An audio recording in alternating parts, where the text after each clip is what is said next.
ఇక్కడ రాష్ట్ర ఉమ్మడి రాజధాని హైదరాబాద్గా 10 సంవత్సరాలు ఇచ్చినప్పుడు దాన్ని వాడుకోలేదు.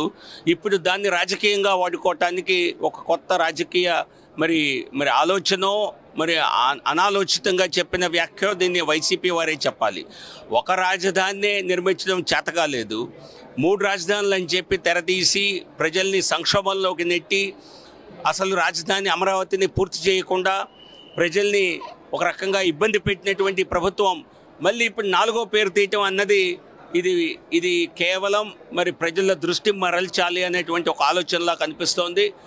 ఆత్మనిర్భర ఆంధ్రప్రదేశ్ కావాలి, ఆంధ్రప్రదేశ్ రాజధాని ఆంధ్రప్రదేశ్లోనే ఉండాలి. అటువంటి రాజధాని ఒకటి ఏర్పాటు చేయటం జరిగింది అమరావతిగా. సో దాన్ని అభివృద్ధి చేయాలి తప్పితే మళ్ళీ ఇంకో 4వ పేరు బయటికి తీసి ప్రజల్ని సంక్షోభంలోకి నెట్టడం ఖచ్చితంగా ఒక రాజకీయ క్రీడలాగా కనిపిస్తుంది తప్పితే అదేదో పెద్దగా ఆలోచన చేసి వారు ఆలోచన పరంగా చెప్పిన అంశంలా అనిపించడం లేదు. చెప్పాలి, ఒక రాజధానినే నిర్మించడం చేతకాలేదు, 3 రాజధానులు అని చెప్పి తెరదీసి ప్రజల్ని సంక్షోభంలోకి నెట్టి అసలు రాజధాని అమరావతిని పూర్తి చేయకుండా ప్రజల్ని ఒక రకంగా ఇబ్బంది పెట్టినటువంటి ప్రభుత్వం మళ్ళీ ఇప్పుడు 4వ పేరు తీయటం అన్నది ఇది కేవలం ప్రజల దృష్టి మరల్చాలి అనేటువంటి ఒక ఆలోచనలా కనిపిస్తోంది. ఆత్మనిర్భర ఆంధ్రప్రదేశ్ కావాలి, ఆంధ్రప్రదేశ్ రాజధాని ఆంధ్రప్రదేశ్లోనే ఉండాలి.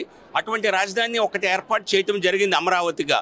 సో దాన్ని అభివృద్ధి చేయాలి తప్పితే మళ్ళీ ఇంకో 4వ పేరు బయటికి తీసి ప్రజల్ని సంక్షోభంలోకి నెట్టడం ఖచ్చితంగా ఒక రాజకీయ క్రీడలాగా కనిపిస్తుంది తప్పితే అదేదో పెద్దగా ఆలోచన చేసి వారు ఆలోచన పరంగా చెప్పిన అంశంలా అనిపించడం లేదు.